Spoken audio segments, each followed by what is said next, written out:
সম্মানিত উপস্থিতি, প্রশংসা আল্লাহর জন্য, শান্তি অবতীর্ণ হোক আল্লাহ রাসূলের উপর সাল্লাল্লাহু আলাইহি ওয়াসাল্লাম। আজকের দিন বৈঠকে সংক্ষিপ্ত সময়ে বক্তব্যের বিষয় হালাল রুজি। বৈধ রুজি সম্পর্কে গুরুত্বপূর্ণ সংক্ষিপ্ত তথ্যবহুল বিবরণের চেষ্টা করব ইনশাআল্লাহ আজিজ।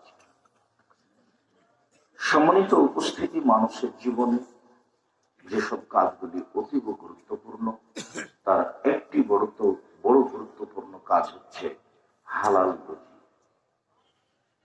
যেমন ভাবে মানুষের সমস্ত ইবাদত নির্ভর করে সালাতের উপরে, সালাত কবুল হলে বাকি ইবাদত কবুল হবে, সালাত কবুল না হলে বাকি ইবাদত কবুল হবে না। তো ঠিক সব ইবাদত কবুল হওয়া না হওয়া নির্ভর করে হালাল রুজির উপর। মানুষের রুজি যদি হালাল হয় তাহলে মানুষের ইবাদত কবুল হবে, আর মানুষের রুজি যদি হালাল না হয় তাহলে তার ইবাদত কবুল হবে না, বিনিময় হবে জাহান্নাম। জাবের রাদিয়াল্লাহু তাআলা আনহু বলেন, রাসূল সাল্লাল্লাহু আলাইহি ওয়াসাল্লাম বলেছেন, কুল্লু লাহমিন নাবাতা মিনাস সদক, প্রত্যেক গোশত যেটা হারাম উপায়ে বাড়ে, আপনার ছেলের, আপনার মেয়ের, আপনার পরিবারের যে গোশত, যে শরীর হারাম উপায়ে বাড়ে তার জন্য জাহান্নাম যথেষ্ট, ও জাহান্নামে যাবে।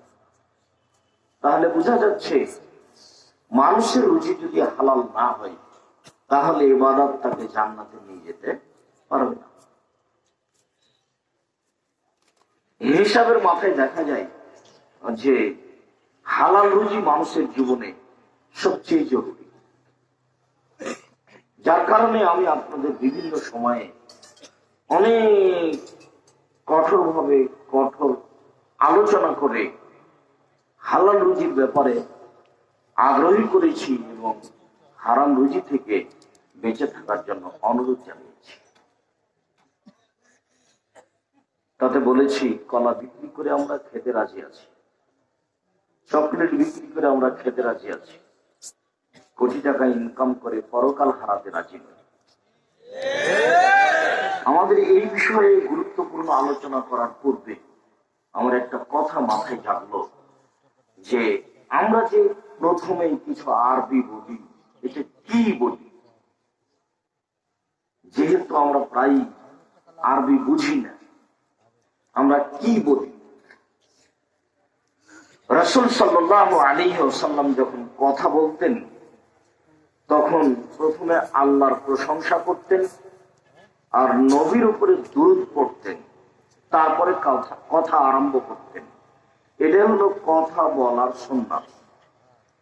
আর কথা বলার পূর্বে, এই প্রশংসা করার পূর্বে, এই দুরূদ পড়ার পূর্বে সালাম দিতে হবে।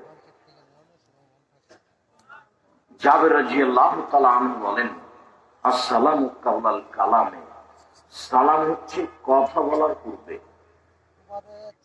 মানুষ যদি সালাম না দিয়ে কথা আরম্ভ করে, আল্লাহ রাসূল বলেছেন তোমরা তার কথা শোনো না, তাকে কথা বলার অনুমতি দিও না। যার কারণে মানুষের সামনে দাঁড়ালে আগে সালাম দেয়। যদিও অনেক নেতারা যখন দাঁড়ান তখন বলেন আউযুবিল্লাহি মিনাশ শাইতানির রাজিম, বিসমিল্লাহির রহমানির রহিম, আসসালামু আলাইকুম। মানে সালাম তো আর কোরআন মাজিদের আয়াত নয় যে তাকে আউযুবিল্লাহ বলতে। কোরআন মাজিদের আয়াত পড়লে আগে আউযুবিল্লাহ বলতে হয়, আর বিসমিল্লাহ সব জায়গায় বলা যাবে না। যখন সূরা আরম্ভ হবে তখন বিসমিল্লাহ বলতে হবে। যদি কোরআন মাজিদের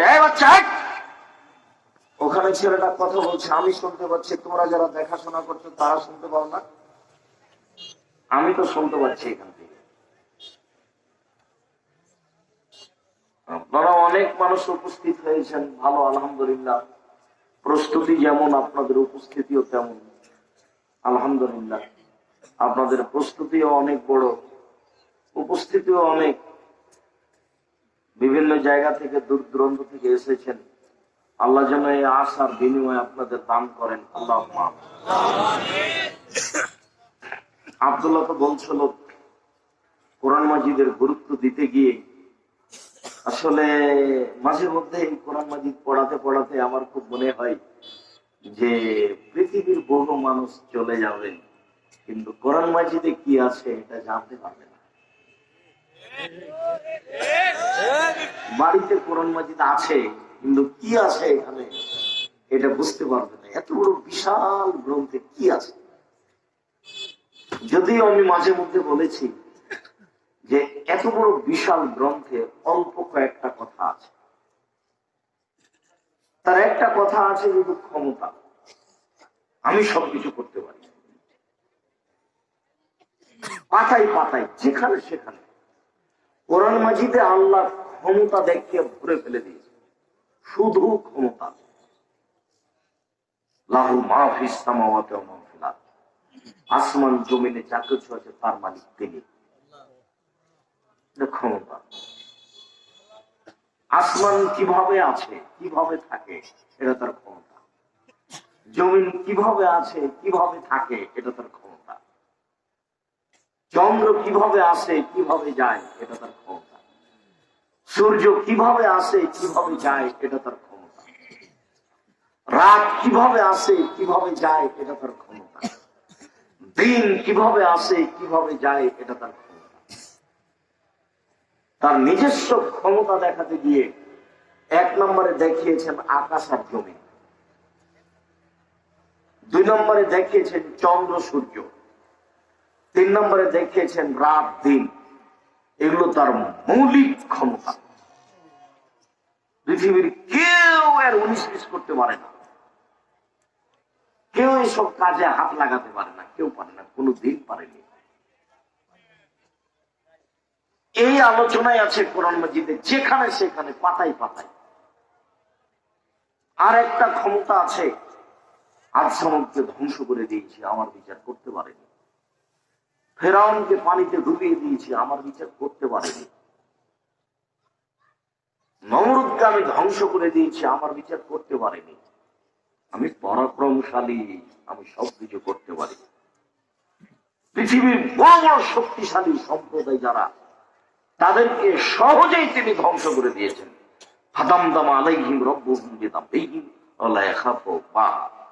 একেবারে ঝঞ্ঝা ঝড় বৃষ্টি দিয়ে আজ সমুদ্রে একবারে একাকার করে দিলেন।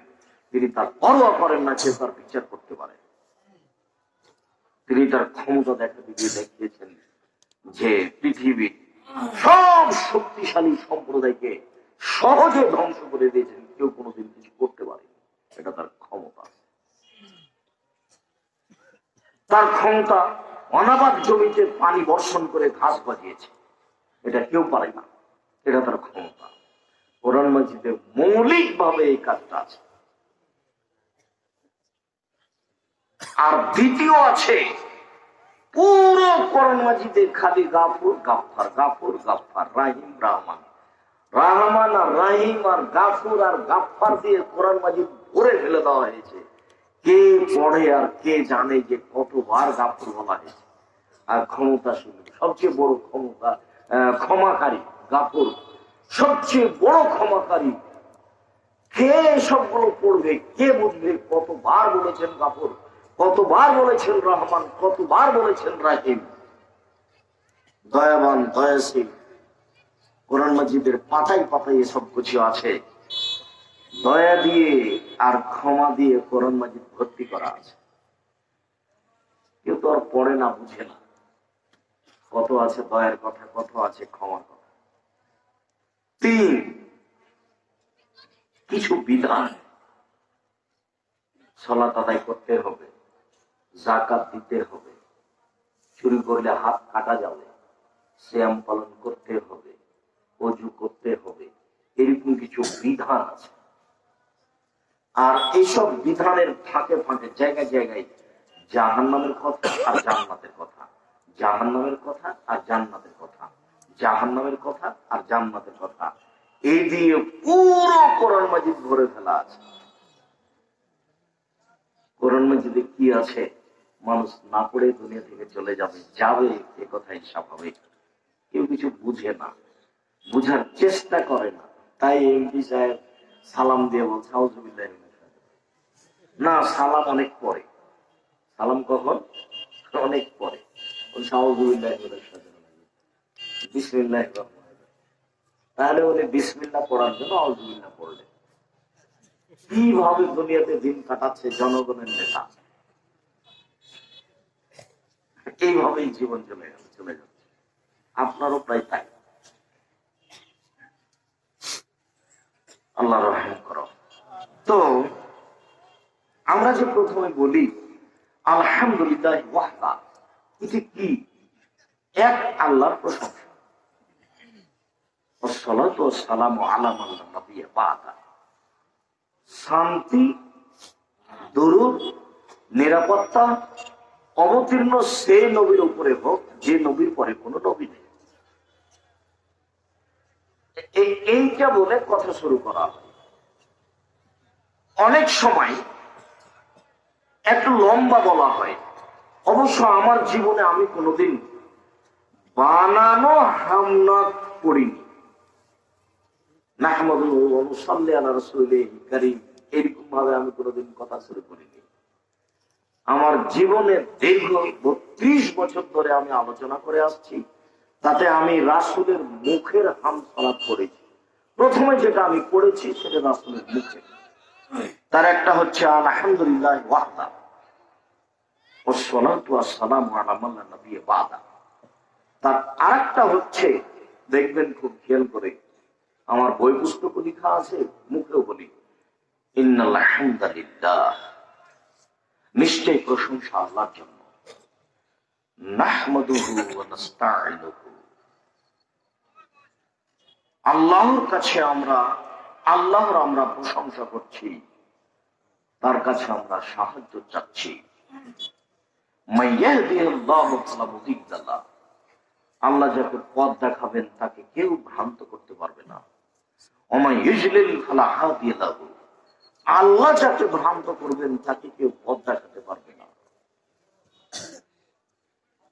আশহাদু আল্লা ইলাহা ইল্লাল্লাহু ওয়াহদাহু লা শারীকা লাহু, আমি সাক্ষ্য দিচ্ছি আল্লাহ ছাড়া কোনো মাবুদ নাই, তার কোনো শরীক নাই।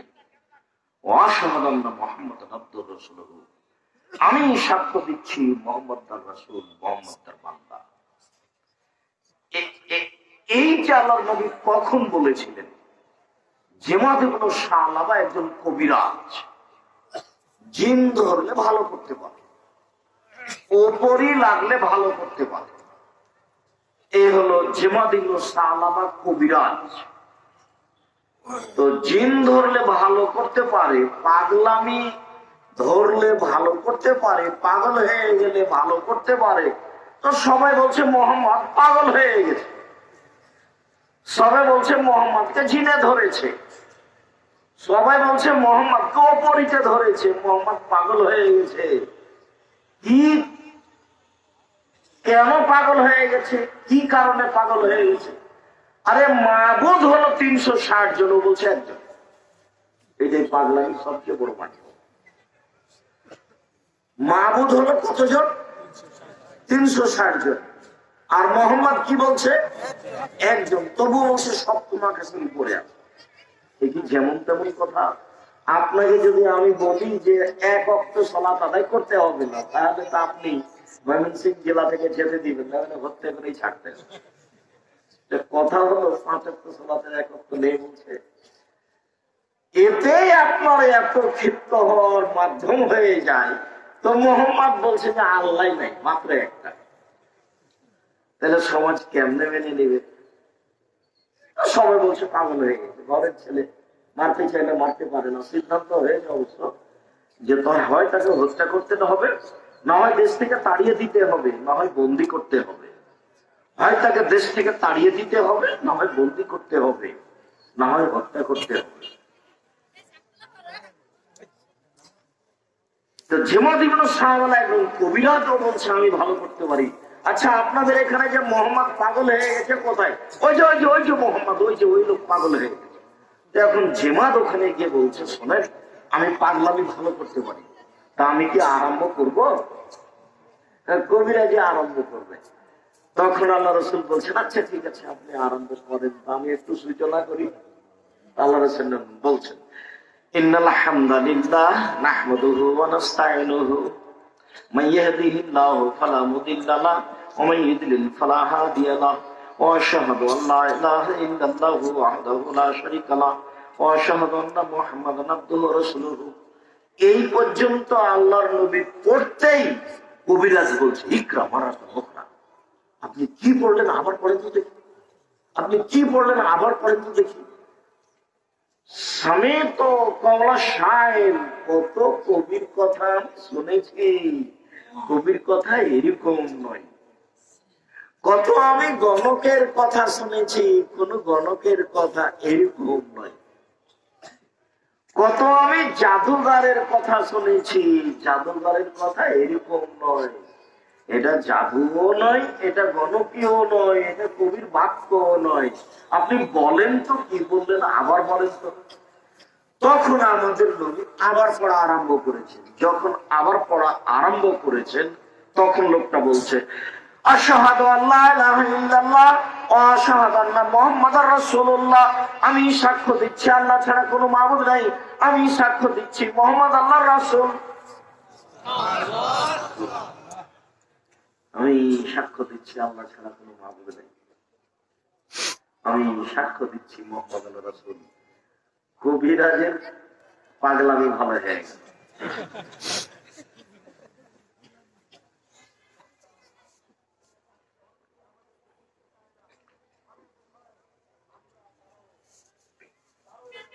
আলেম ওলামা বক্তব্যের সূচনাতে এই আরবিতে কিছু বলেন। এখন যিনি বলেন তিনি বুঝেন কিনা তা আমি বলতে পারছি না, কেননা বক্তৃতার জগৎই একটা এমন একটা জগৎ যেখানে বিদ্যা লাগে না। যার থুতির জোর যত শক্তিশালী বুঝবো, তার বক্তব্যের মাঠ তত বড়। কিছু না জানার পরে বিশাল গান কি যে করলো জাতির সামনে। আমি বিগত 30-32 বছরে যা করছি, আপনি যতটুকু আমার সাথে করেছেন, এইটুকুনি আমার দুশ্চিন্তা হয় যে যদি বিচারের মাঠে জিজ্ঞাসা করা হয় যে তুমি কি আসলে খালে সন্তরে সত্য সত্যই দিন প্রচার করেছ,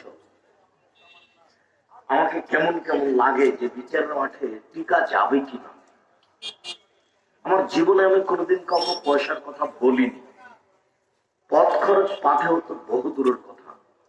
এটা তো আমি শতদিন বলেছি, এখনো বলছি যে 90 সাল থেকে এখন পর্যন্ত কেউ যদি বলতে পারে যে আব্দুর রাজ্জাক সাহেব পথ খরচ পাঠেও চেয়েছিল, আমি আর জীবনে কোনোদিন বক্তব্য দেব না।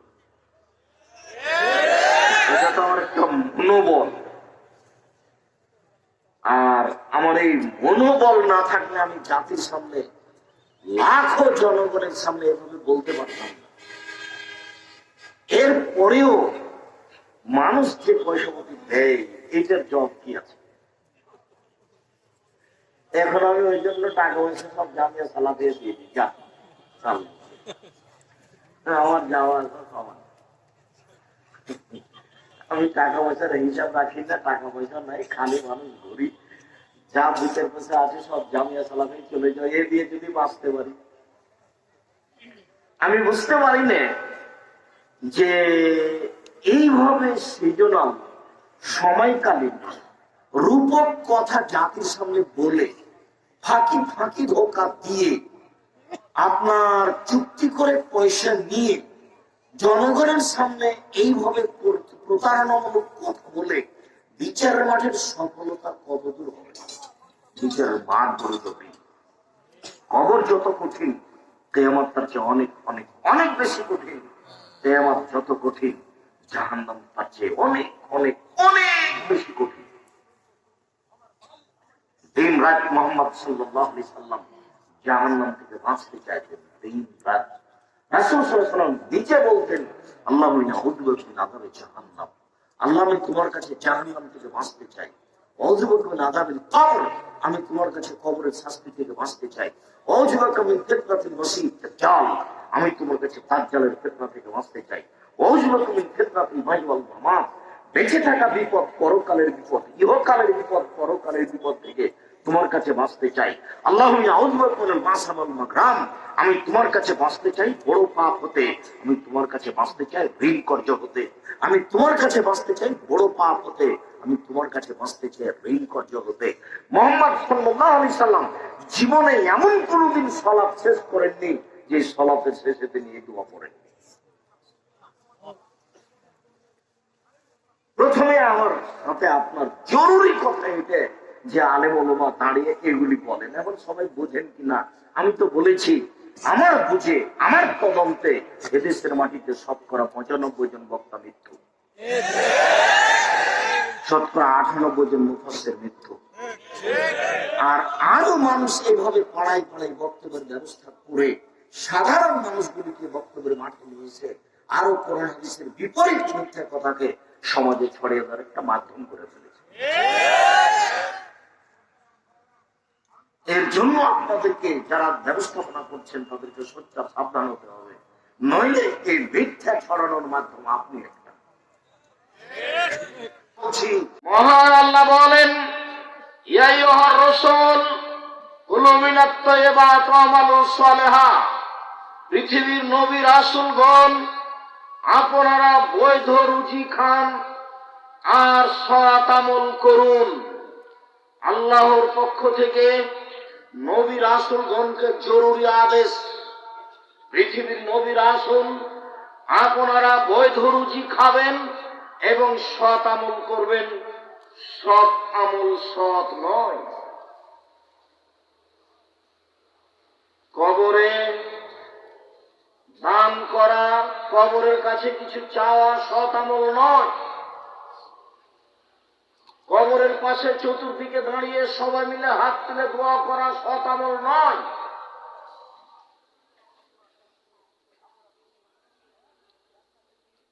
আল্লাহুম্মা সাল্লি আলা সাইয়্যিদিনা মাওলানা নবিয়ানা মুহাম্মদ, এই জিকির দুরূদ সৎ আমল নয়।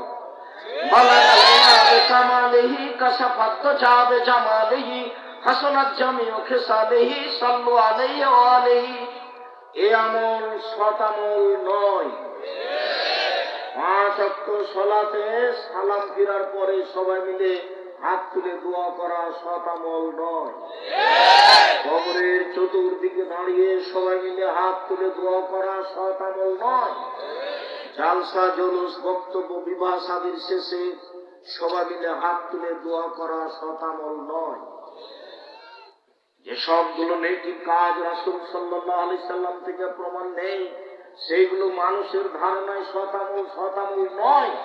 মহান আল্লাহ বলেন নবী রাসূলকে, নবী রাসূল আপনারা বৈধ রুজি খান এবং সৎ আমল করুন, সৎ আমল কবুল হবে। আমল করেছেন সৎ নয়, সেইটা কবুল হবে না, বরং তার জন্য পরকাল হারাবে। যদি সৎ আমল হিসাবে শিরক থাকে তাহলে সব নেকি নষ্ট হয়ে গেছে। সৎ আমল হিসাবে যদি বিদআত থাকে তাহলে আর ইবাদত কবুল হবে না। যদি ঢাকা হাজি ক্যাম্পে এরাম বাঁধেন হজের জন্য, তাহলে আর হজ কবুল হবে না, আবার হজ করতে যেতে হবে, হজ বাতিল হয়েছে। রাসূল সাল্লাল্লাহু আলাইহি সাল্লাম বলেন, মান আ মুহতাসান নয় বলা হারাদুল্লাহ সার, কেউ যদি বিদআতকে আশ্রয় দেয় তাহলে তার নফল ফরজ কোনো ইবাদত কবুল হবে না। বিদআত করলে রাসূলকে অপমান করা হয়, বিদআত করলে রাসূলকে হেয় তুচ্ছ করা হয়, বিদআত করলে কোনো ইবাদত কবুল হয় না। শিরক করলে আল্লাহকে অপমান করা হয়, শিরক করলে আল্লাহকে খাটো করা হয়, শিরক করলে আল্লাহকে হেয় তুচ্ছ করা হয়, শিরক করলে অতীতের সব নেকি নষ্ট হয়ে যায়।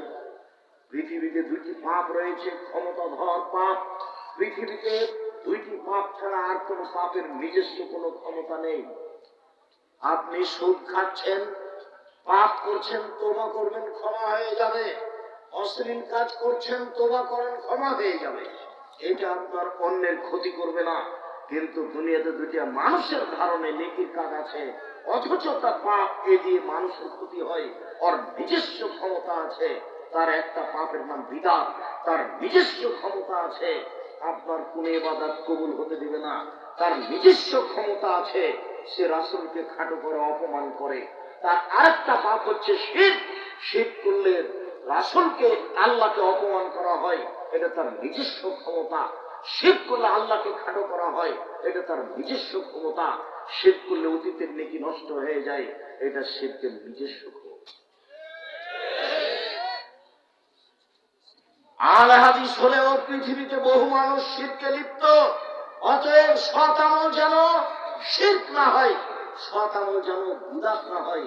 ইবাদত কম করুন, কম হওয়া ভালো, কিন্তু বিদআত করলেন, বেশি নেকি করলেন, কিছুই হলো না। এক সালামকে নিয়ে কত বেদাত আছে। সালামের আলোচনায় দেখবেন, যদি আসসালামু আলাইকুম এভাবে বলে সেটা বেদাত, যদি সালাম দেওয়ার পরে দুই হাত লাগাই সেটাও বেদাত, যদি সালাম লাগার পরে মুখে হাত তারপরে আবার বুকে লাগাই সেটাও বেদাত, যদি সালাম দেয় বাঁকা হয়ে সেটাও বেদাত, যদি পায়ে সালাম দেয় সেটাও বেদাত, যদি আপনার মাটিতে হাত রেখে সালাম দেয় সেটাও বেদাত। এক সালামে কত বেদাত ঢুকে আছে। রাসূল সাল্লাল্লাহু আলাইহি ওয়াসাল্লাম বলেছেন, মামিন মুসলিমাইনে আলতাকিয়ানি ইয়াতাসাফাহানি, দুইজন মুসলমান যখন এক জায়গাতে হয়, হাতের তালুর সাথে হাতের তালু লাগিয়ে মুসাফা করে। এদিকে লাগালে আর তালু থাকবে না, এই জন্য দুই হাতে মুসাফা হতে হবে, চার হাতে না। এটার নাম সাফন, হাতের তালু। এইটাকে লাগাতে হবে আর একটার সাথে, তাহলে কি হবে? এভাবে।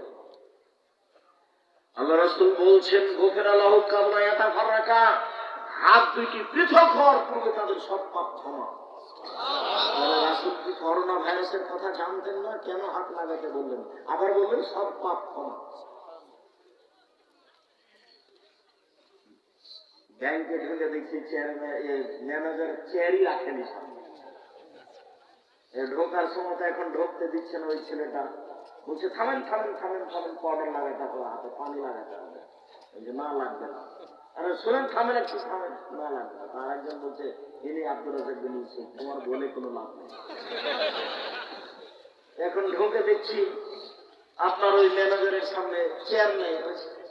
ম্যানেজারের চেয়ার কি হয়েছে, দূরে রেখেছেন কেন? তো আপনি ভাই জানছেন, তাহলে তার মুসাফা করার সাহস নেই আপনার, না মুসাফা করা লাগবে না। কয়দিন পরে ম্যানেজারকে করোনা বন্ধ করে দিয়েছে, কয়েকদিনের জন্য। পাগল হয়ে গেছে, পাগল হয়ে গেল। রাসূল সাল্লাল্লাহু আলাইহি ওয়াসাল্লাম ওই কথাটা বুঝতে পারতাম না, যেটা হয় কি করে, সকালে মুমিন বিকালে কাফের, বিকালে মুমিন সকালে কাফের। আল্লাহ রাসূল বলছেন, সকালে মুমিন আছে বিকালে কাফের হবে, বিকালে মুমিন আছে সকালে কাফের হবে। এটাই হলো সেটা। একদিনে সব ইমান হারিয়ে গেছে, ঘন্টার ঘন্টা সব 3 ফুট দূরে দূরে দাঁড়িয়েছে, পাশে দাঁড়াবে না। তবে টাকা ব্যাংকে দিচ্ছে, তখন লাইন করে আছে। তবে যখন জিনিস কিনছে, ইফতারি কিনছে রমজানে, তখন লাইন ধরে আছে। সব কোথায় নিয়ে গেছে? মসজিদ। এরা কেউ বুঝতে পারে না। মসজিদ কমিটিকে ভূতে ধরেছে, মসজিদ কমিটিকে ভূতে ধরেছে। বেটা, ক্ষমতা না থাকে, ইমানের ব্যাপার না থাকে, মসজিদের দায়িত্ব পালন করো কেন? ফকিরের হাতে ছেড়ে দাও। আপনারা যাচ্ছেন ফকির হাতে দিতে বলছেন কেন? মসজিদ বানাবে কেন? ফকির বানাবে। আমি তো বলেছি এভাবে টাকা আদায় করে মসজিদ বানাতে হবে না। মসজিদের একটা জমি কিনবেন, তারপরে কুদালের দাগ দিয়ে কেটে দিবেন যে এই জায়গার নাম মসজিদ, ওখানে সালাত আদায় করবেন। থাকতে থাকতে ওখানে একদিন কুঁড়ে ঘর হবে, থাকতে থাকতে মাটি দিয়ে ঘর বানানো হবে, থাকতে থাকবে ইট দিয়ে ঘর বানানো হবে, থাকতে থাকবে স্বর্ণ দিয়ে ঘর বানানো হবে। আজকেই স্বর্ণ দিয়ে বানাতে হবে কেবল। মসজিদ তো আল্লাহর ঘর, তো ঠেকা বাঁধানি আল্লাহ, যে আপনাকে এইভাবে গাড়ি থামিয়ে সবার কাছে সুদের টাকা নিয়ে মসজিদ বানাতে হবে। লাতুকবাল সালাতুন বেগারি তহরিন ওয়া তুকবাল সালাতুন মিন গুলুলিন। ওযু ছাড়া সালাত কবুল হয় না। হারাম দান করলে কবুল হয় না, হারাম পয়সার দান করলে কবুল হয় না, হারাম পয়সার দান করলে কবুল হয় না। ওযু ছাড়া যেমন সালাত হয় না, ওযু ছাড়া যেমন সালাত হয় না, অবৈধ পয়সা দান করলে কি হয়? সম্মানিত দিনী ভাই বোন, বলছিলাম করোনার নামে যা কিছু করছি এবাদতে তা ভুল হচ্ছে। এখানে সাবধান থাকুন, রাসূল সাল্লাল্লাহু আলাইহি সাল্লামের পবিত্রতা অর্জন করুন। আমরা লকডাউন হিসাব করে দীর্ঘ 8-10 মাস থেকে যে আলোচনা করছি বাইতুল হাম জামে মসজিদে, সে আলোচনাকে সামনে রাখুন। সে আলোচনার এক পর্যায়ে আছি আমরা। আজকের জুমার আলোচনা করেছি রুকু এবং সিজদায়। রুকু এবং সিজদায় রাসূল সাল্লাল্লাহু আলাইহি সাল্লাম কি করতেন, কি বলতেন, আমরা তার বিস্তারিত বিবরণ আজকে দিয়েছি। বাইতুল হাম জামে মসজিদ, বাইতুল হাম জামে মসজিদ, জামিয়া সালাফে ডাঙ্গিপাড়া পাওয়া রাজশাহী। বাইতুল হাম জামে মসজিদ দিয়েই যদি আপনি ইউটিউবে টান দেন তাহলে আপনি এগুলো পাবেন। আমি প্রত্যেক জুমার খুতবা নিয়মিত যেভাবে দেওয়া আছে তা পড়ার জন্য, দেখার জন্য অনুরোধ জানাচ্ছি। সম্মানিত দিনী ভাই বোন, আল্লাহ তাআলা বলেন, ইয়া আইয়ুহাল্লাযীনা আমানু, হে বিশ্বাসীগণ, যারা তোমরা পরকালকে বিশ্বাস করো, যারা ভাগ্যকে বিশ্বাস করো, যারা তাকদীরকে বিশ্বাস করো, শোনো, কুলু মিন তাইয়্যিবাতি মা রাযাকনাকুম, আমি তোমাদের যে রুজি দিয়েছি সেখান থেকে যেটা বৈধ সেটা খাও। নবীকে আদেশ করেছেন যা, জনগণকে আদেশ করেছেন তাই। নবীকে আদেশ করেছেন যা, জনগণকে আদেশ করেছেন তাই। আবু হুরায়রা রাদিয়াল্লাহু তাআলা আনহু বলেন, রাসূল সাল্লাল্লাহু আলাইহি সাল্লাম বলেছেন, ইন্নাল্লাহ তাইয়্যিব, আল্লাহ হচ্ছেন পবিত্র, লা ইয়াকবালু ইল্লা তাইয়্যিবা, আল্লাহ পবিত্র ছাড়া কবুল করেন না। তোমরা যাকারা রাজুলা, তারপর আল্লাহর নবী একটা লোকের আলোচনা করলেন, ইতুলি সাফা, যে লোকটা সফরে দূরে গেছে, বিদেশে আছে, আশা আকবারা, মাথা চুলকুনি এলোমেলো হয়ে গেছে, ঠিক মতো গোসল করেনি, ঠিক মতো চিরুনি করেনি, ঠিক মতো গোসল করেনি, ঠিক মতো চিরুনি করেনি, সফরে আছে, লোকটি বিপদে পড়েছে। হে, হাত তুলে আল্লাহর দরবারে প্রার্থনা করছে, বলছে, রাব্বি, হে আমার প্রতিপালক, আমি বিপদে পড়েছি, তুমি আমাকে বাঁচাও। মাতামুহু হারামুন, তার খাদ্য আছে হারাম, আলবাসুহু হারামুন, তার পোশাক আছে হারাম, মাশরাবুহু হারামুন, তার পানি আছে হারাম, ও গজিয়া বিল হারামে, তার জীবিকা নির্বাহ হারাম। আম্মা ইস্তাজাবু লাহু, তার দোয়া কি করে কবুল হতে পারে? যার খাদ্য হারাম, যার পানি হারাম, যার পোশাক হারাম, যার জীবিকা নির্বাহ হারাম, তার ইবাদত কবুল হবে না। হাদিস মুসলিম। সম্মানিত দিনী ভাই বোন, লোকটি বিদেশে আছে, সফরে আছে, সফরে আল্লাহর দরবারে দোয়া করলে দোয়া কবুল হয়, মুসাফিরের দোয়া কবুল হয়, আবার হাত তুলে দোয়া করলে দোয়া কবুল হয়। ইবাদতের একটি গুরুত্বপূর্ণ অংশ হচ্ছে হাত তুলে দোয়া করা। যখন কোনো মানুষ হাত তুলে আল্লাহর দরবারে প্রার্থনা করে তখন আল্লাহ লজ্জা পায়, আই ইয়ারুদ্দা ইয়াদাইহি সিফরান, তার হাত দুটি খালি ফিরিয়ে দিবে, এটা আল্লাহ লজ্জা পান। তুমি যখন হাত তুলে আমার কাছে প্রার্থনা করছো, তোমার আমি হাত দুটি কেমনে ফিরিয়ে দিই, তোমার হাত দুটি আমি কেমনে ফিরিয়ে দিই, আমার বড় লজ্জা হচ্ছে। যাও, তোমার হাত ফিরিয়ে দিব না, যাহাই বলিলে আমি তাহাই করিলাম। সম্মানিত দিনী ভাই বোন, হাত তুলে দোয়া করতে হয়। রাসূল সাল্লাল্লাহু আলাইহি সাল্লাম চন্দ্রগ্রহণের সময় হাত তুলে দোয়া করেছেন। রাসূল সাল্লাল্লাহু আলাইহি সাল্লাম কবরের পাশে গিয়ে হাত তুলে দোয়া করেছেন। রাসূল সাল্লাল্লাহু আলাইহি ওয়াসাল্লাম হজ করতে গিয়ে পরের দুদিন পাথর নিক্ষেপ করার পরে হাত তুলে দোয়া করেছেন। ইব্রাহিম আলাইহিস সালাম যখন আহাল পরিবার রেখে যাচ্ছিলেন তখন তিনি হাত তুলে দোয়া করেন। হাত তুলে দোয়া করার প্রমাণে প্রায় 35টি সহিহ হাদিস আছে, যা দোয়ার বইয়ে দেওয়া আছে। দোয়ার বইটা প্রত্যেক বাড়িতে থাকা আমি জরুরি মনে করি। রাসূল সাল্লাল্লাহু আলাইহি সাল্লাম, আইনে রাসূল সাল্লাল্লাহু আলাইহি সাল্লাম দোয়া অধ্যায়, এই বাড়িতে, পৃথিবীর প্রত্যেকটা বাঙালির বাড়িতে আমি দাবি রাখি, এদেশের মাটিতে মিথ্যা বইয়ে পরিপূর্ণ হয়ে আছে। বইয়ের নাম হলো কি করলে কি হয়, কি করলে কি হয়, কি করলে ছাই হয়, কি হয়, প্রায় কথাই মিথ্যে। এদেশের যেগুলো বহুল প্রচলিত বই মানুষের ঘরে ঘরে আছে, তার একটি বইয়ের কথা দিন রাত বলে আসছি।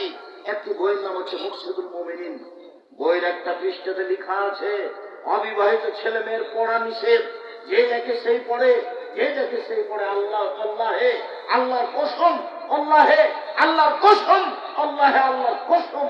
লেখক ওই হেডলাইনের পরে যা কিছু লিখেছেন একটা কথাও সত্য নয়। এদেশে কোরআন মাজিদের গায়ে এক পৃষ্ঠা দোয়ার বই দেওয়া আছে, সে দোয়া মিথ্যে। আমি এগুলোকে নাকচ করে আসছি, বলে আসছি কোনদিন যদি কোরআন মাজিদের শেষ পাতায় এক পৃষ্ঠা দোয়া আছে, এই দোয়া যদি রাসূলের প্রয়োজন হয়, রাসূলের দোয়া প্রমাণ হয়ে যায়, আমি জাতির সামনে কথা বলবো না। আমি বলেছি কোরআন মাজিদ না হয়ে যদি কোরআন শরীফ হয়ে যায়, আমি জাতির সামনে কথা বলবো না। ধারাবাহিকভাবে এই কথাই জাতির সামনে এইভাবে বলে আসছি। মর্মে বলছি, সম্মানিত দিনী ভাই বোন, হাত তুলে দোয়া করুন। হাত তুলে দোয়া করা একটি গুরুত্বপূর্ণ ইবাদত। প্রায় 35টি সহিহ হাদিস আছে হাত তুলে দোয়া করার। এই দোয়ার বইয়ে সিরিয়াল দেওয়া আছে।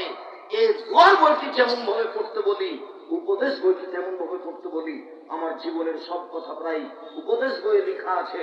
ঠিক তেমনি ভাবে এক শ্রেণীর মানুষ বলে হাদিস মানতে হবে না, কোরআন মানতে হবে, যার কারণে আব্দুল্লাহ বইটা আমরা হাদিস মানতে বাধ্য। এই কথাটা বইটা পড়ার জন্য অনুরোধ জানাই। আর পৃথিবীর বাঙালিকে বলি, আপনারা মিন্নাতুল বাড়ি পড়েন, বুখারীর ব্যতিক্রম ব্যাখ্যা যত ব্যাখ্যা রয়েছে আরবি উর্দু ফার্সিতে, তার যে ব্যতিক্রম ব্যাখ্যা মিন্নাতুল বাড়ি। এই মিন্নাতুল বাড়ি লিখছে যে তার জন্য যেমন দোয়া করতে হবে, এই বইটা তেমন বাড়িতে সংগ্রহ করতে হবে। সাথে সাথে আমার অনেক শ্রম পয়সা সবকিছু খরচ হচ্ছে মাসিক আল ইতিসাম পত্রিকায়, যাতে আছে 10 জন মুফতি, যাতে অনেক লেখক রয়েছে, অনেক গবেষক রয়েছে, ব্যয়বহুল খরচের পত্রিকা মাসিক আল ইতিসাম পত্রিকা। পৃথিবীর প্রত্যেকটা বাঙালির কাছে থাকতে হবে এই পত্রিকা। যেদিন পৃথিবীর প্রত্যেকটা বাঙালি এই পত্রিকা মাসিক আল ইতিসাম পত্রিকা সংগ্রহ করতে প্রস্তুতি নেবে, সেদিন আমি বুঝবো যে সত্য সত্যই আমার অনেক পরিশ্রম সার্থক হয়েছে। আমি আপনাকে বুঝাতে ব্যর্থ যে মাসিক আল ইতিসাম পত্রিকায় কত খরচ আছে, কত শ্রম আছে, কত চিন্তা চেতনা আছে। ধরে নিতে পারেন যে আমার চিন্তা চেতনার হিসাব নিকাশের অর্ধেক মাসিক আল ইতিসাম করে রেখেছে। যার কারণে আমি এইসব বই পুস্তক আপনাকে সংগ্রহ করার জন্য অনুরোধ জানাই। সম্মানিত দিনী ভাই বোন, হাত তুলে দোয়া করা ভালো। অত্র হাদিসে হাত তুলে দোয়া করার কথা প্রমাণ হয়। হাত তুলে আপনি দোয়া করবেন, বাপ মায়ের কবরের পাশে গিয়ে হাত তুলে দোয়া করবেন। কিছুই যদি না জানেন তাহলে হাত তুলে বলবেন, আল্লাহ আমার বাপকে ক্ষমা করো। এটা তো পারবেন। আর যদি পারেন তাহলে প্রথমে গিয়ে সালাম দিয়ে আপনি ইসমে আজম পড়বেন। কতদিন আপনাকে আমি ইসমে আজম শোনালাম? اللهم إنا نسألك بأنك أنت الله لا إله إلا أنت الأحد الصمد الذي لم يلد ولم يولد ولم يكن له كفوا أحد। এটা হলো ইসমে আজম। আল্লাহ রাসূল বলেন, এই দোয়া এমন দোয়া, এই দোয়া দিয়ে যদি কেউ কিছু চায় তাকে দিয়ে দেওয়া হবে।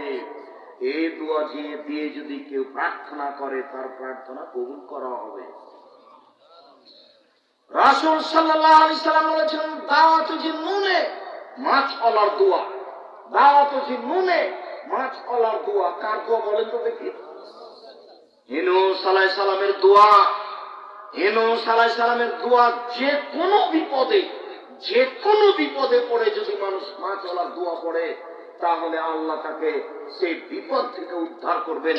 বলেন তো সেই মাছ আলার দোয়া কি? লা ইলাহা ইল্লা আনতা সুবহানাকা ইন্নী কুনতু মিনাজ জালিমিন। যে কোনো বিপদে, ছোট হোক বড় হোক, ছোট হোক বড় হোক, মেডিকেল হোক, হাসপাতাল হোক, ছেলে হোক মেয়ে হোক, কোর্ট হোক কাছারি হোক, যে কোনো সমস্যায় আপনি আশ্রয় নেবেন, লা ইলাহা ইল্লা আনতা সুবহানাকা ইন্নী কুনতু মিনাজ জালিমিন। আল্লাহ তাআলা বলছেন, ইউনূস যদি এই দোয়া মাছের পেটে না পড়তো, আমি আল্লাহ ইউনূসকে কিয়ামত পর্যন্ত মাছের পেটে রেখে দিতাম। ইউনূসকে আমি মাছের পেট থেকে বের করে পৃথিবীতে নিয়ে এসেছি এই দোয়ার কারণে। রাসূল সাল্লাল্লাহু আলাইহি ওয়াসাল্লাম বলেন, পৃথিবীর যে কোনো মানুষ যে কোনো বিপদে, যে কোনো মানুষ যে কোনো বিপদে দোয়া ইউনূস পড়বে, আমি তাকে সেই বিপদ থেকে বাঁচিয়ে দিব। তবে ভুলেও কখনো 16 লক্ষ বার পড়বেন না। 16 লক্ষ বার দোয়া ইউনূস পড়া এটা বেদাতীদের নীতি, সাবধান থাকতে হবে। সম্মানিত দ্বীনী ভাই বোন, অত্র হাদিসে যেটা প্রমাণ হয় সেটা হলো তার ইবাদত কবুল হবে না হালাল রুজি না থাকার কারণে, হালাল পানি না থাকার কারণে, পোশাক হালাল না হওয়ার কারণে একটার পর একটা সিরিয়াল দেওয়া হয়েছে। নুমান ইবনে বাশির রাদিয়াল্লাহু তাআলা আনহু বলেন, রাসূল সাল্লাল্লাহু আলাইহি সাল্লাম বলেছেন, আল হালালু বাইয়িন, হালাল হচ্ছে স্পষ্ট, ওয়াল হারামু বাইয়িন, হারাম হচ্ছে স্পষ্ট, ওয়া বাইনাহুম মুস্তাবিহাতুন, এই দুইটার মধ্যে একটা সন্দেহযুক্ত জিনিস রয়েছে। লা ইয়ালামুহুন্না কাসীরুম মিনান নাস, বহু মানুষ এটা বুঝতে পারে না, জানতে পারে না। বহু মানুষ এটা বুঝতে পারে না, জানতে পারে না, মানুষের কাছে স্পষ্ট হয় না। ফামান ইত্তাকা মিনা শুবহাত ইস্তাবরা লিদীনিহি ওয়া ইরজিহি, যে ব্যক্তি সন্দেহ থেকে বেঁচে গেল সে তার দিনকে পরিপূর্ণ করে নিল। যে ব্যক্তি সন্দেহ থেকে বেঁচে গেল সে তার দিনকে বাঁচিয়ে নিল। যে ব্যক্তি সন্দেহ থেকে বেঁচে গেল সে ব্যক্তি তার দিনকে বাঁচিয়ে নিল। ওমান ওয়াকাফি শুবহাতে ওয়াকাফিল হারামে, যে সন্দেহের মধ্যে পড়লো সে হারামের মধ্যে পড়লো। শুনুন এই ছেলে,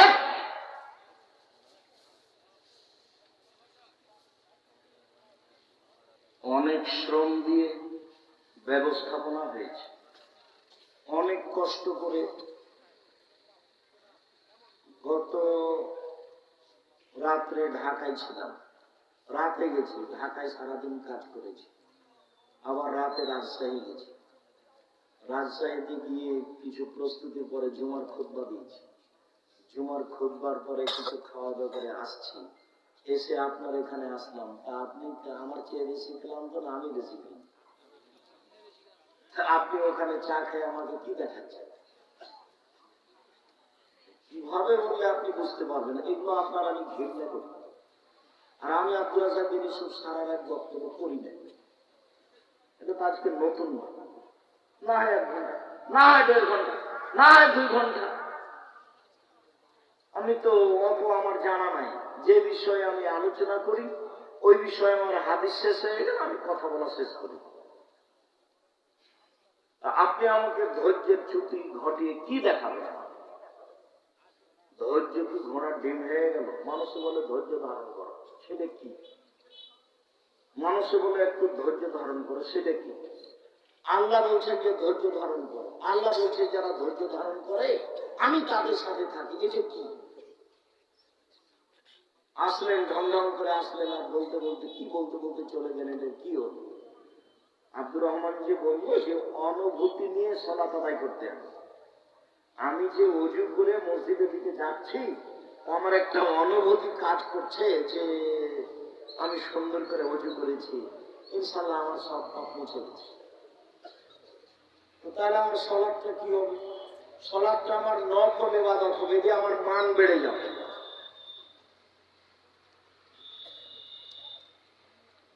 মান বাড়ে নফল ইবাদতে। আপনার মনে আছে কিনা যে একজন সাহাবী রাতে আল্লাহর নবী পানি আর মেশক নিয়ে এসে দিয়েছেন, রাতে একসাথে আছে। তো আল্লাহর নবী পানি আর মেশকটা দেখে খুশি হয়ে গেছে।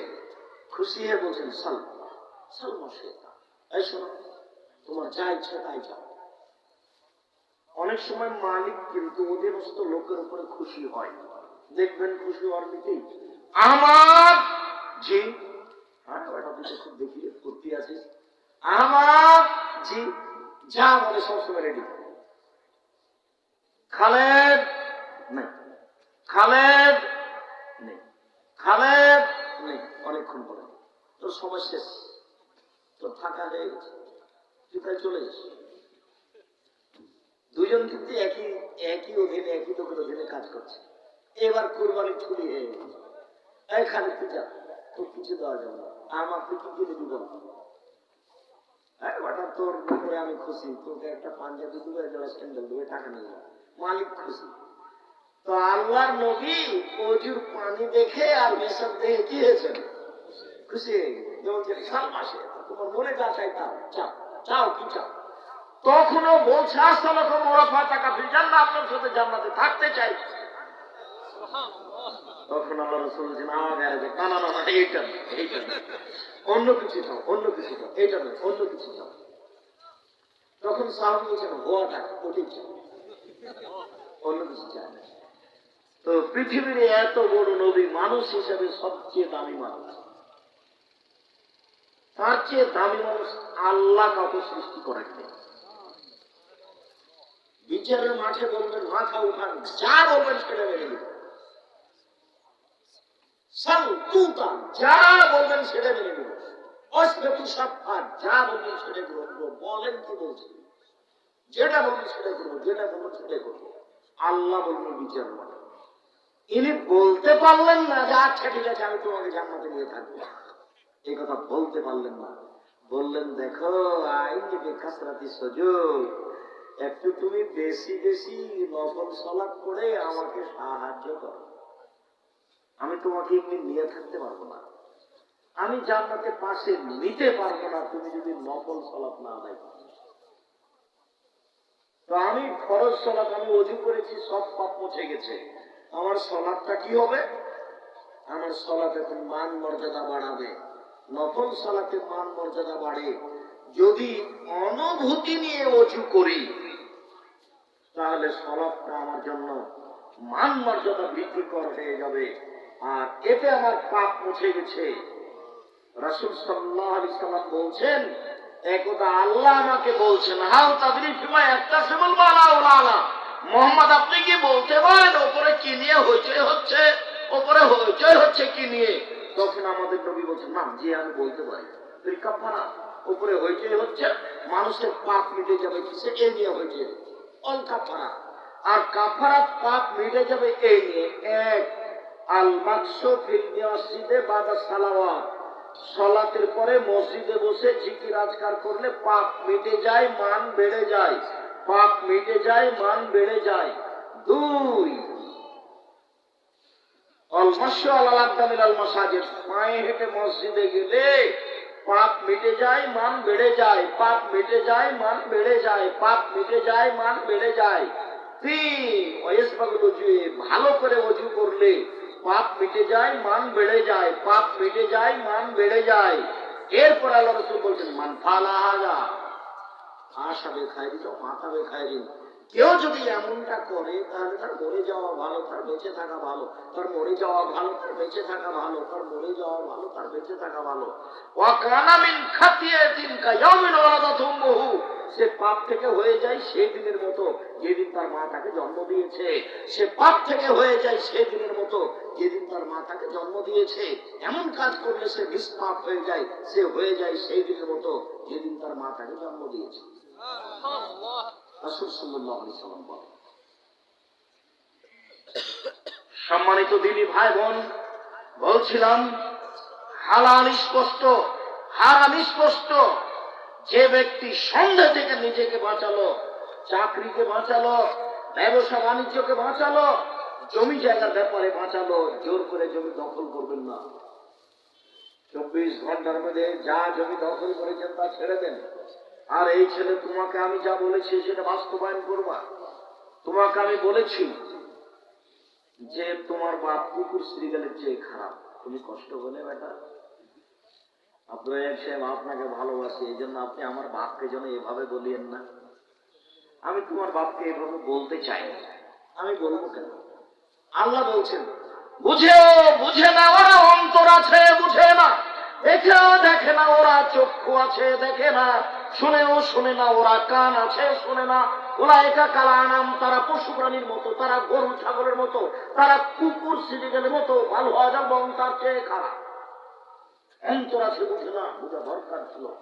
চক্ষু আছে দেখে না, দেখা দরকার ছিল। কান আছে শোনে না, শোনা দরকার ছিল। সে শোনে না, সে পশু প্রাণীর মতো, বরং তার চেয়ে খারাপ, পশু প্রাণীর চেয়ে খারাপ।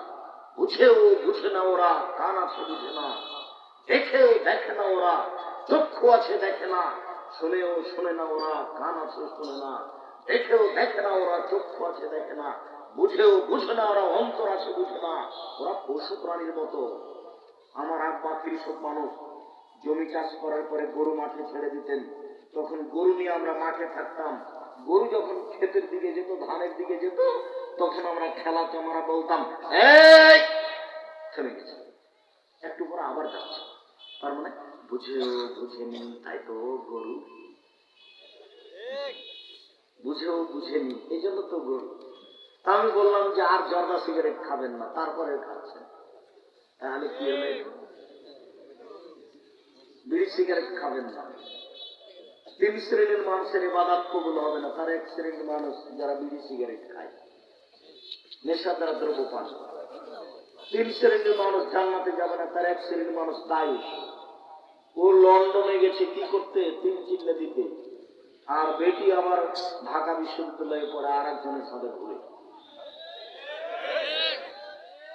তো দায়ুস, জান্নাত লাভ করা যাবে না তাহাজ্জুদ পড়লেও। 3 और রাজলাতু মিনান নিসাই, পুরুষের বেশধারী নারী, যারা পুরুষের জুতা স্যান্ডেল পরে, যারা পুরুষের শার্ট প্যান্ট পরে, যারা পুরুষের পোশাক পরে, তারা জান্নাতে যাবে না। এই 5 জাহান্নাম জান্নাতের কারণ। পুরুষ যখন দাড়ি চাপে তখন নারী হতে চায়, অভিশাপ, তারপর অভিশাপ। দাড়ি ছেড়ে রাখেন, পুরুষত্ব শক্তি বাড়বে। দেখে পুরুষ পুরুষ লাগবে, দাড়ি ছেড়ে লাগবে, বেটি ছেলে বেটি ছেলে, নারী নারী লাগে। পুরুষের পরিচয় দিবেন, পিতা লাগুক আর পিঠা লাগুক, সিদ্ধান্ত এটাই। সন্ধ্যের মধ্যে পড়ে পরকাল হারায়েন না। মৌলানা সাহেব বলেছেন জর্দা খাওয়া মাকরুহ, আব্দুল রাজ্জাক সাহেব বলেছেন জর্দা খাওয়া হারাম। সন্দেহ হলো তো না, চূড়ান্ত হালাল হলো? চূড়ান্ত হারাম। কিভাবে? আল্লাহ রাসূল বলেছেন ওয়াকাফি শুবহাত ওয়াকাফিল হারামে, যে সন্দেহের মধ্যে পড়লো সে হারামের মধ্যে পড়লো। এই ছেলে, আমি বলেছি তোমার পিতা কুকুর শ্রীগালের চেয়ে খারাপ, তুমি কষ্ট পেয়েছো। তুমি কষ্ট পাবে কেন? তোমার দাদা মরা 10 বছর হলো, তোমার বাপ এখনো জমি ভোগ করছে, তোমার ফুফুকে দেয়নি। তোমার বাপ জমি নিবে সকালে আর তোমার ফুফু জমি নিবে বিকালে, এরকম কি ঘটনা? না একসাথে নিবে? একসাথে নিবে। 10 বছর থেকে তোমার বাপ জমি ভোগ করছে, কই তোমার ফুফুকে তো দেয়নি। তোমার ফুফু, তোমার বাপকে যদি আমি ফুফু শ্রীগালের চেয়ে খারাপ প্রমাণ করতে না পারি, বেটা আমি জাতির সামনে কোথায় বলবো? আজকে তুমি বলে দিও তোমার বাপকে, আগে ফুফুর জমি বের করে দিতে হবে, তারপরে কোনো কথা। ভাগ্য ছেড়ে আসেনি, ভাগ্য নিয়ে এসেছি। ফুফুর জমি খেতে হবে, এ ভাগ্য আমি নিয়ে আসিনি। এটা আবার ময়মনসিংহ জামালপুর। তার মানে বোনেরা যদি জমি চাই তাহলে ভাইয়েরা বলে তুই চলে যা, আর কোনোদিন আসিস না। এরই অংশ আছে যমুনার ওই পা, রংপুর, গাইবান্ধা, গোবিন্দগঞ্জ, লালমনিরহাট, নীলফামারী, কুড়িগ্রাম, পঞ্চগড়, ঠাকুরগাঁ, দিনাজপুর। যদি জমির ভাগ চাই বোনেরা, তাহলে কি এমন সম্পর্ক নাকি বিচ্ছিন্ন করে দিল? জমি চাওয়া মানে কি? সম্পর্ক বিচ্ছিন্ন করে দিল। একজন লোক ওই অংশ বন্টনের উপরে পিএইচডি করছে, আমার কাছে এসেছে। তো বলছে যে আপনার কিছু পরীক্ষা নেবেন। আমি অবাক হয়ে গেলাম, আপনি আমার পরীক্ষা নেবেন? মানে কি পরীক্ষা নেবেন? বলছে একটা পরীক্ষা। অনেক কিছু জিজ্ঞাসা করার পরে বলছে আপনার আব্বা কি বেঁচে আছে? না, আমার আব্বা মারা গেছে। আপনাদের জমি জায়গা?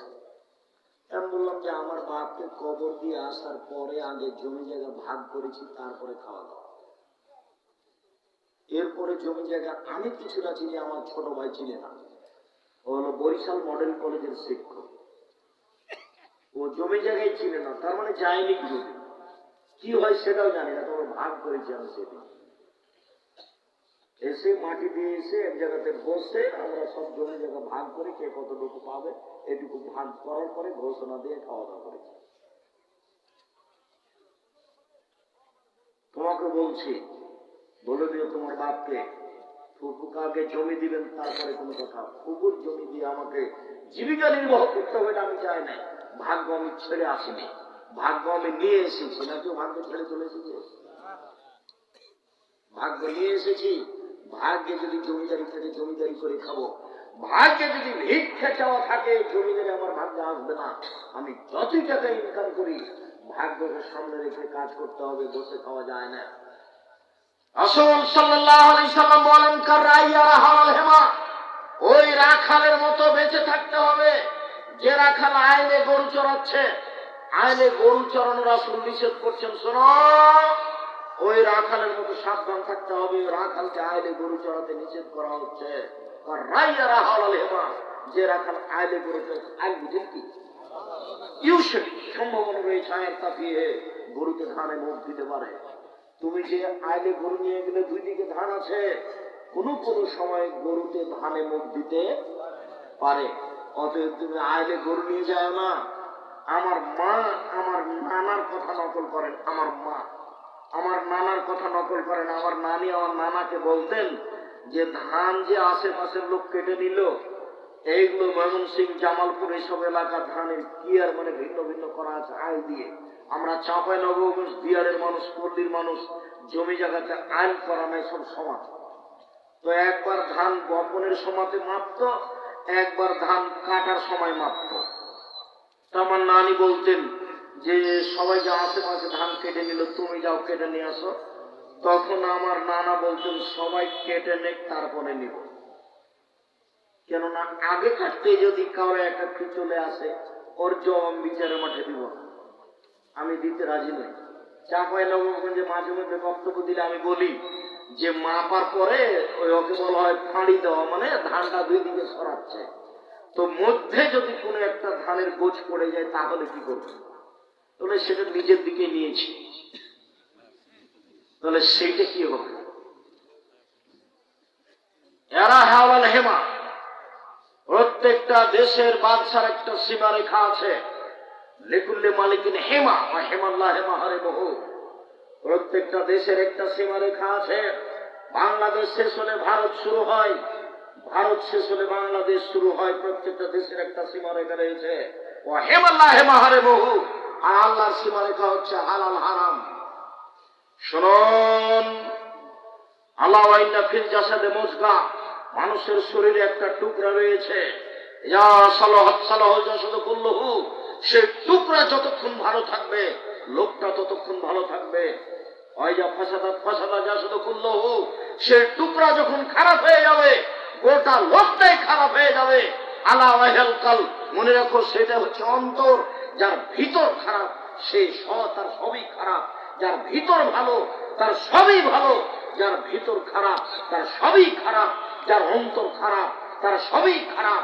যার অন্তর ভালো তার সবই ভালো। ভিতর খারাপ, এই জন্যই তো আপনার মুখের উপরে ভালো কথা বলেছে, তারপর সরে গিয়ে আপনার উল্টা বলছে। এ হলো মুনাফিক, এর ভিতর খারাপ। রাসূল সাল্লাল্লাহু আলাইহি সাল্লাম ভিতর যেন খারাপ না হয় হালাল হারামের ব্যাপারে সতর্ক করলেন। সম্মানিত দিনী ভাই বোন, রাসূল সাল্লাল্লাহু আলাইহি সাল্লাম বলেন, ইয়াতি আল্লাহর শেষা মানুন, মানুষের উপরে এমন একটা সময় চলে আসবে মানুষ পয়সা পাতি উপার্জন করবে, লাইওয়ালিন নাস মা খাজা মিনহু আমিনাল হালাল আমিনাল হারাম। যে উপার্জন করছে পরোয়া করবে না এটা হালাল না এটা হারাম। চাকরি করবে পরোয়া করবে না এটা হালাল না হারাম। ব্যবসা করবে পরোয়া করবে না এই ব্যবসা হালাল না হারাম। আমি আব্দুর রাজ্জাক বিন ইউসুফ বলছি, আমার জানা অনুপাতে বাংলাদেশের মাটিতে কোনো ইন্স্যুরেন্স বৈধ নয়। যত আছে আমার অভিজ্ঞতায় এদেশের মাটিতে কোন ব্যাংকিং ব্যবস্থা জায়েজ নয়। ব্যাংকে আপনি স্বেচ্ছায় চাকরি করছেন, এই টাকা হালাল হওয়ার কোনো পথ নেই। আপনি ব্যাংকে টাকা রেখেছেন নিরুপায় হয়ে, এইটা আর ব্যাংকে চাকরি করে টাকা উপার্জন করেন, এইটা এই দুটো এক নয়। ভুল হিসাব। আপনি যে ইন্স্যুরেন্সে আছেন ধর্মের নাম দিয়ে, এটা মিথ্যা, এটা একটা প্রতারণা, এটা একটা সুদের ঘর। সাবধান থাকুন সম্মানিত দিনী ভাই বোন। এদেশের মাটিতে বৈধ পয়সা উপার্জন করা খুবই জটিল। তবে দেশ যেহেতু মানুষ বসবাস করে, কাজে কোনো না কোনো পথ হালাল আছে। শেষ পর্যন্ত কলা কিনবো বিক্রি করব, সেটাও কি হারাম? তা হতে পারে না। চকলেট কিনবো বিক্রি করব, সেটাও কি হালাল? সেটাও কি হারাম? তবে আপনি বৈধ পথে ব্যবসা করেন, ব্যবসা যদি একদিন বড় হয়ে যায়, ওই সময়তে যদি আপনাকে ঘুষ লাগে, তখন সেটা আপনি মাজলুম, তখন আপনার দেওয়াটাই ঠিক। আপনি জিনিস নিয়েছেন বিদেশ থেকে, আপনার ওই চট্টগ্রামে যেখানে কাস্টম, সেখানে এটা জাহাজটা লেগেছে, আপনার জিনিসগুলি আজকে নামলে কোনো সমস্যা নেই, কিন্তু আগামীকাল যদি নামে তাহলে আপনার জরিমানা লাগবে এত টাকা। এখন যার সিগনেচারে নামবে সে বলছে 1 লক্ষ টাকা আমাকে দিতে হবে, তাহলে আমি সিগনেচার করব। আপনি যদি দেরি করেন একদিন, তাহলে আগামীকাল 1.5 লক্ষ টাকা জরিমানা লাগবে। এখন 1 লক্ষ টাকা এখানে দিয়েই মাল নামান, আপনি মাজলুম অহলো জালেম, জবাব দিতে হবে তাকে। শুনুন, জমির দাম 2 লক্ষ টাকা, রেস্ট দিবে 2.5 লাখ টাকা। অবাক কথা, এর নাম জুলুম। জমি কিনবো আমি 10 টাকা দিয়ে, 11 টাকা রেজিস্ট্রি খরচ দিব, এই কোন কথা হলো? ধর্ম কি পাগল হয়ে গেছে? নেতৃত্ব কি পাগল হয়ে গেছে? জুলুম করে জাতির উপরে জুলুম করে সফলতা আনা যায় না। অবনতি ধ্বংস নেমে আসবে। এক সময়ে বাঁচার পথ মানুষের থাকবে না। জুলুম করা থেকে মানুষকে বেঁচে থাকতে হবে। জুলুমই হচ্ছে বিপদ। অবাক কথা, এমনটা হবে কেন? এটা হতে পারে কি করে যে আমার জমির দামে এত টাকা, রেজিস্ট্রি খরচ এত টাকা, এইভাবে হবে কেন? মনন সিং থেকে এক ভদ্রলোক বলছে, আব্দুর রাজ্জাক সাহেব, আপনার খুব ভালোবাসি, কিন্তু যে সময় আপনি বলেছেন যে এই বিবাহ কি জেনা, যে বিবাহ রেজিস্ট্রির খাতায় 4টা সাক্ষী লাগবে, আপনি বিবাহ রেজিস্ট্রিকে জেনা বললেন কেন? আমার কথাও শুনতে চাই না। আমি বলছি, বিবাহ রেজিস্ট্রিকে আমি জেনা বলিনি। জেনা প্রমাণ করতে কয়জন সাক্ষী লাগে? 4 জন। আর বিবাহ বাস্তবায়ন করতে কয়জন সাক্ষী লাগে? 2 জন। তো 4 জন কেন লেখা হলো এই খাতায়? আমি ওকে বলেছি টয়লেট পেপার হিসাবে ব্যবহার করতে হবে, তাতে আপনি ক্ষিপ্ত হয়ে গেছেন। আপনি ক্ষিপ্ত হলেন কেন? আপনি কেমন কাজী ঘোষণা দেন দেখে ময়মনসিংহ জেলায় আগামীকাল থেকে ময়মনসিংহ জেলায় প্রত্যেকটা কাজীর খাতাতে কয়জন সাক্ষী লেখা থাকবে? 2 জন। আল্লাহ নবী বলেছেন, লা নিকাহ ইল্লা বিওয়ালিন ওয়ালা নিকাহ ইল্লা বিশাহিদাইন। অভিভাবক ছাড়া বিবাহ হয় না, 2 জন সাক্ষী ছাড়া বিবাহ হয় না। জেনাতে 4 জন লোক লাগে। বিবাহ কি জেনা যে এখানে 4 জন লোকের কথা আসবে? কেন আসবে? আসবে কেন? যে সকল নেহায়াত অন্যায়, তার মধ্যে বিবাহ রেজিস্ট্রি খাতা একটা নেহায়াত অন্যায়। রাসূল সাল্লাল্লাহু আলাইহি ওয়াসাল্লামের নীতির উপরে লাথি মেরে কাজী আমাকে ক্ষমতা দেখাই বেটা, অত ক্ষমতা আছে, আপনি এই খাতাকে বাতিল করে 2 জন সাক্ষীর খাতা করেন, তারপরে দেখা যাবে যে আপনার ক্ষমতা, আপনি এখানে কাজীর ক্ষমতা পেয়েছেন। কেন হবে? এই অধিকার দিয়েছে আর ক্ষমতার ভিত্তিতে কাজীর এই খাতায় 4 জন সাক্ষী আসবে। আসবে কেন? আসার পথ কি? কিয়ামত পর্যন্ত পথ হবে না। যদি 4 জনই থাকে তাহলে জেনাই প্রমাণ করতে চেয়েছে যারা করেছে। কারণ হিসাব প্রভাবে বিরাজ করে এখান থেকে নবীর নীতির উপরে মাথা পরি করার কারো সুযোগ নেই। সম্মানিত দিদি ভাই বোন, বলছিলাম জান্নাতে যাচ্ছেন, ওই শরীর জান্নাতে যাবে না যে শরীর হারাম উপায়ে বড় হয়।